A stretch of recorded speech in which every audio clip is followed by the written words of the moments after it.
친구라 하였노니. 이 말씀을 우리가 함께 읽고 또 서로 들려 주었는데, 이 말씀이 오늘 우리에게 실현되기를 바랍니다. 이 말씀만 실현된다면 우리는 행복한 사람들이라고 자부할 수 있고 확신할 수 있을 것입니다. 왜냐하면 예수님께서 가지신 기쁨이 우리 안에 가득할 것이라, 충만할 것이라고 말씀하셨기 때문입니다. 예수님께서 가지신 기쁨은 절대 기쁨입니다. 세상의 그 어떤 고난도 그 기쁨을 꺾을 수 없고 그 기쁨을 절망으로 밀어넣을 수 없는 아주 견고한 기쁨이요 행복입니다. 이것은 하나님으로부터만 옵니다. 하나님 안에 거하시며 하나님과 함께 사랑하시며 하나님의 사랑을 받으시고 또 하나님을 사랑하시는 예수님의 신적인 그리고 인격적인 그 상태에서의 사랑과 그 기쁨이 절대적이기에 예수님께서 우리에게도 그것을 나누어 주시고자 그 비밀을 가르쳐 주시고 알려 주셨습니다. 그래서 예수님께서는 자신이 가지신 기쁨을 자기만 혼자만 가지고 있는 것이 아니라 자신이 선택하여 세운 사랑하는 제자들과 형제들, 이웃들에게 같이 내 기쁨을 나누자 하고 자신 안에 있는 기쁨을 나누어 주신 것입니다. 이 말씀이 우리에게 실현되기를 다시 한번 소망합니다. 세상이 점점 악해져 가고 그리고 무정한 세대가 되어 가고 있습니다. 무정한 시대가 되어 가는 것은 하나님께서 결국 이 세상을 심판하실 명분이 만들어지는 과정입니다. 이것은 막을 수 없습니다. 그리고 우리는 이것을 눈으로 직접 보고 체험하고 있기도 합니다. 그럼에도 불구하고 우리는 세상과 방향이 다른 사람들이고 세상이 진리를 거스르는 세대라 그러면 우리는 세상을 거슬러 진리를 향하는 사람들입니다. 그러면 진리는 무엇입니까? 오직 예수 그리스도 외에는 진리가 없고 예수 그리스도 외에는 생명이 없고 예수 그리스도 외에는 다른 길이 없습니다. 오직 우리의 유일한 길이요 진리요 생명이신 예수님께서 보이신 그 길로 가는 것만이 우리가 확실하게 나아갈 수 있는 유일한 길입니다. 다른 길은 없습니다. 이 말은 쉬운 말로 다른 행복한 길은 없다는 말이기도 합니다. 그렇다면 예수님께서 가르쳐 주신 행복의 길은 무엇이냐? 쉽게 말하면 서로 사랑하는 것입니다. 예수님께서 이 말씀을 하시는 배경은 이제 잡히시기 전날 제자들에게 발을 씻겨 주시고 함께 간절히 원하던 만찬 저녁 식사를 함께 하시면서 긴 설교를 하십니다. 그러는 중에 이제 거의 마지막쯤에 이렇게 하시는 말씀이고 마지막으로 거의 유언적인 설교이듯이 하고 유언적인 선언이기도 합니다. 내가 너희를 친구라고 부른다. 너희들은 종이 아니다. 너희들은 종과 다르다. 너희들은 노예도 아니고 하인도 아니다. 내 옆사람, 내 친구, 내 동료요, 내 동무다 라고 이렇게 가르쳐 주고 나는 앞으로 죽겠지만 내가 떠난 이후에도 나는 너희와 영으로 함께 있어서 보혜사 성령으로 같이 끝날까지 있을 거다. 그러니 무서워하지도 말고 걱정하지 마라 하는 과정 속에 하신 말씀입니다. 우리가 이 본문 안에서 알 수 있는 몇 가지 진리들이 있습니다. 예수님께서 가지신 사랑이 어떠한 사랑인가 하는 것을 우리는 알 수 있습니다. 그 사랑은 하나님 아버지로부터 받은 사랑입니다. 물론 예수님은 하나님이시기에 아버지와 한 몸이시요 또 한 존재이시지만 그러나 아버지의 사랑 곧 하나님의 완전하신 사랑을 가지신 분이라는 것입니다. 그리고 예수님께서는 그 사랑을 우리들에게 나누어 주시고 보여주셨다 하는 것입니다. 예수님께서 그 사랑 안에 거하셨다라는 말은 그 사랑을 실천하시면서 직접 나타내 보이시고 체험시켜 주셨다라는 것입니다. 이것은 눈에 어떤 형태로 딱 나와 있진 않지만 체험하고 맛보는 사람들에게는 실제가 됩니다. 하나님의 사랑을 실천하는 것이 곧 예수님 안에 거하고 하나님 안에 거하고 성령이 그 안에 거하신다는 증거입니다. 이것은 여기서 예수님께서 말씀하신 단어, 계명이라는 단어가 등장하는데요. 이 계명은 뭐 어떻게 첫째, 뭐 둘째, 뭐 이런 어떤 율법적인 조항이 아니라 바로 그 전에 새 계명을 너희에게 주노니 내가 너희를 사랑한 것처럼 너희도 서로 사랑하라 하신 그 말씀을 가리킨다고 볼 수 있겠습니다. 그리고 이것을 우리가 조금 더 쉽게 이해한다 그러면 있는 모습 그대로를 받아들인다라는 것이고, 예수님께서 이것을 지상에 계시면서 또 한 번 요약하신 것이 나는 섬김을 받으러 온 것이 아니라 섬기러 왔다라고 하신 그 말씀에서 또한 분명하게 나타납니다. 그렇다면 예수님께서 말씀하신 이 계명의 이 외적인 그리고 최종적인 어떤 쉬운 결론은 남을 돕고 다른 사람을 먼저 사랑해 주는 것, 그래서 섬김의 자세가 있는 것, 그것이 예수님의 계명을 지키는 것이고 예수님을 사랑하는 것이고 하나님의 사랑 안에 거하는 것이라고 우리가 이해할 수 있겠습니다. 그러면서 예수님께서 그 사랑이 어떠한 의미가 있는지 13절에 표현해 주십니다. 사람이 친구를 위하여 자기 목숨을 버리면 이보다 더 큰 사랑이 없나니, 가장 큰 사랑이라고 표현해 주셨습니다. 그리고 이제 이 가장 큰 사랑을 십자가에서 이행하실 것이고 또한 하셨습니다. 예수님께서 십자가에서 죽으신 것은 친구를 위하여 자신의 목숨을 버린 사랑입니다. 가장 큰 사랑을 십자가에서 보여주신 것입니다. 그렇기에 우리 기독교에 있어서 우리 성도들에게 있어서 십자가 사랑만큼 더 큰 사랑은 없습니다. 그리고 그 십자가 사랑 안에 그 이외의 모든 짜잘한 사랑들이 다 들어가 있습니다. 그것을 한마디로 요약하면 친구를 위하여 자신을 버리는 사랑입니다. 이것은 성경의 여러 군데에도 나와 있지만 저는 대표적으로 다윗과 요나단의 이야기가 생각이 납니다.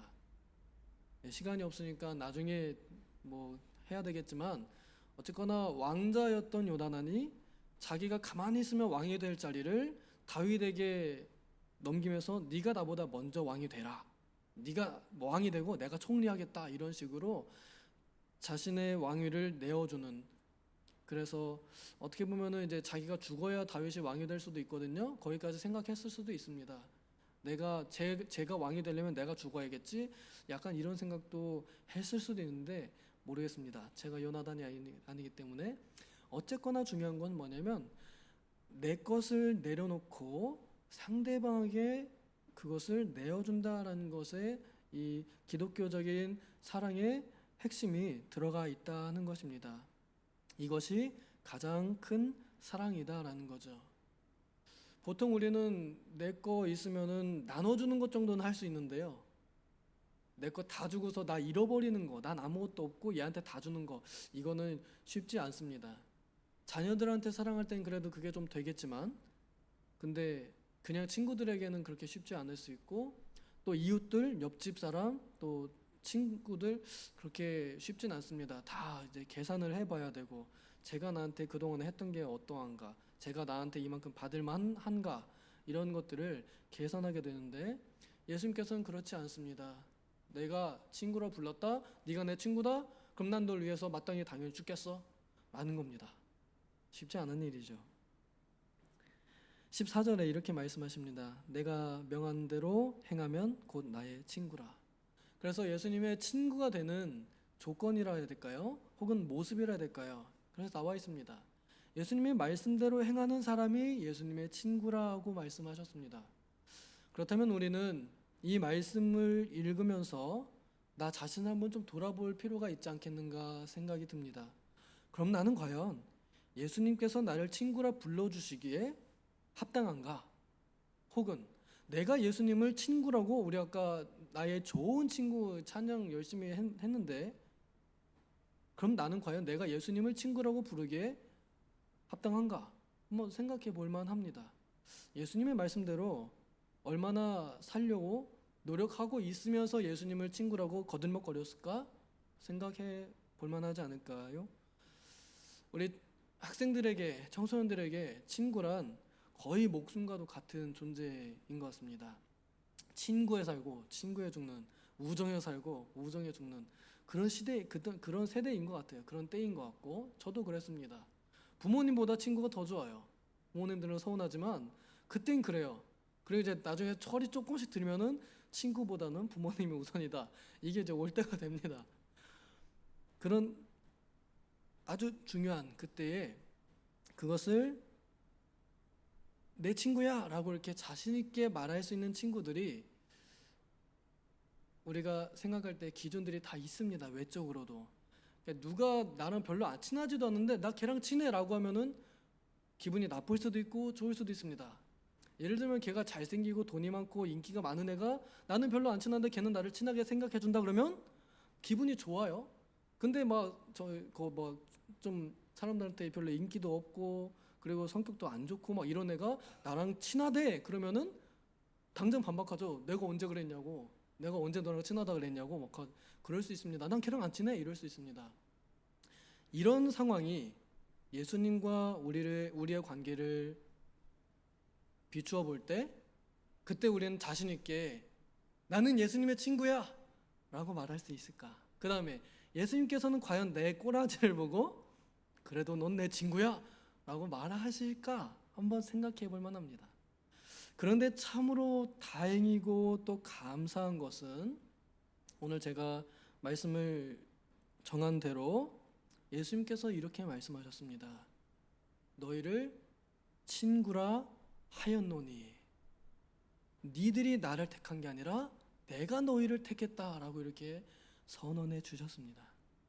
그러니까 예수님께서는 우리를 한번 너는 내 친구야 라고 이러면 그 우정은 절대 변하지 않고 세상의 죽음도 그 어떤 권세도 끊어지지 않는 영원한 우정, 영원한 사랑을 우리에게 선언해 주셨고 누리게 하셨고 지금도 끊어지지 않고 있습니다. 그리고 영원히 끊어지지 않습니다. 그럼 이제 문제는 뭐예요? 우리도 주님을 과연 친구로 하느냐, 그리고 그 친구라고 하는 것에 대한 합당한 삶을 살고 있느냐 하는 것, 그것이 우리가 한번 돌아보아야 할 만한 일입니다. 이제 결론은 예수님께서 왜 그렇게 사랑하셨고 또 사랑을 전해주셨고 왜 친구 삼아주셨고 친구로 불러주셨느냐 17절에 나와 있습니다. 내가 이것을 너희에게 명함은 너희로 서로 사랑하게 하려 함이라 합니다. 서로 사랑하게. 예수님과 내가 개인적으로 사랑하는 건 예수님께서 얼마든지 하실 수 있는 일이고 나도 할 수 있는 일입니다. 그런데 예수님께서 우리에게 오셔서 보여주신 일을 우리도 하느냐 마느냐, 이제 그걸 가르쳐 주시기 위해서 하는 겁니다. 하나님으로부터 받은 사랑을 예수님이 혼자만 가지고 있는 게 아니라 사랑하는 대상들, 제자들에게, 이웃들에게, 불쌍한 사람들에게, 연약한 자들에게 나누어 주신 것처럼 예수님의 사랑을 받은 제자들이 또한 그 옆에 있는 다른 사람들하고 예수님과 같이 예수님께서 하셨던 것처럼 사랑하느냐 마느냐, 그것을 가르쳐 주시기 위해서 이렇게 하셨고 이렇게 하셨다고 가르쳐 주신 것입니다. 오늘 출발하는 우리 중고등부 수련회 주제가 하하 미친 이렇게 정했습니다. 보셨는지 모르겠지만 하나님 안에서 하나 되는 믿음의 친구들입니다. 하나님 안에서의 믿음의 친구들, 우리 아이들이 이런 관계가 되면 좋겠습니다. 저는 신앙생활 지금까지 하면서 생존했습니다. 아직까지 교회를 떠나지 않고 있습니다. 그동안에 얼마나 많은 어릴 때 애들이 많았거든요. 저는 생존자이지만 탈락한 사람들 참 많습니다.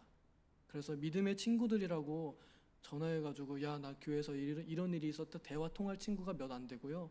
그 다음에 기도해줘 이렇게 말할 수 있는 친구가 별로 없습니다. 여러분은 어떠신가요? 평생에 신앙의 친구 몇 분이나 좀 사귀셨나요? 그래도 우리 교회는 다 가족 같은 교회니까 많으시죠? 막 속내 다 털어놓고 막 속상한 거 다 털어놓고 그럴 수 있는 친구가 인생에 몇 안 될 수도 있다 생각이 듭니다. 그리고 이것은 나이가 들어갈수록 더 어렵습니다. 어릴 때야 조건 뭐 이런 거 하나도 안 따지고 그냥 나이만 같으면 뭐예요? 친구예요.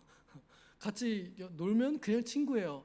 그땐 그래요. 그러니까 가장 친구 되기 좋은 때가 그때거든요. 친구 삼기 좋은 때가. 나이 들어갈수록 더 어렵습니다. 그리고 앞으로 세상이 무정해져 가고 지금 우리 학생들 세대가 얼마나 팍팍하고 얼마나 건조한지 얘네들이요. 사람 사귀는 법을 모르더라고요. 대화하는 법을 모릅니다. 말할 줄은 잘 모르긴 하지만 근데 말은 많이 하거든요. 근데 남 얘기 들을 줄은 몰라요. 남 얘기 들을 줄 모르니까 교제가 안 됩니다. 교제가 안 되니까 서로 다 일방적으로만 얘기해요. 친하지 않습니다. 주일에 와서 친한 척하다가 가요. 믿음이 있긴 있어도 믿음의 친구는 아닌 겁니다. 믿음의 친구들이라면 평상시에도 뭐예요? 같이 놀 수 있어야 되고요. 간단히 놀게 돼 있습니다. 그리고 기도하는 거, 우리 믿음의 친구들이 할 수 있는 제일 좋은 거, 같이 기도해 주는 거, 같이 예배하는 거, 같이 봉사하는 거, 이게 우리 그리스도인들에게 있어서 가장 큰 기쁨이거든요. 근데 그런 거 못 느낍니다. 그래서 이번 수련회를 통해서 우리 학생들, 우리 자녀들, 우리 다음 세대들이 하나님 안에서 정말 친구들이 되면 좋겠습니다. 이 친구들의 관계는요, 또한 영원한 관계입니다. 천국 죽어도 가는 관계고요. 천국 가면 영원히 끊어지지 않을 관계거든요. 가장 잘 맺어야 할 관계인데 가장 소홀하게 여기고 있는 관계이기도 합니다. 그래서 이것이 해결되려면은 가장 중요한 것이 무엇이고 첫 번째가 무엇인가 생각할 때 저는 위로부터 오는 사랑, 하나님의 사랑, 예수님의 사랑, 이 사랑 안에 먼저 우리가 들어와 있어야, 그들이 들어와 있어야 그것이 가능하다 하는 것을 오늘 이 말씀을 통해서 한번 확인하고 함께 선언하고 나누고 기도하기를 원합니다. 먼저는 우리가 본을 보여야겠죠.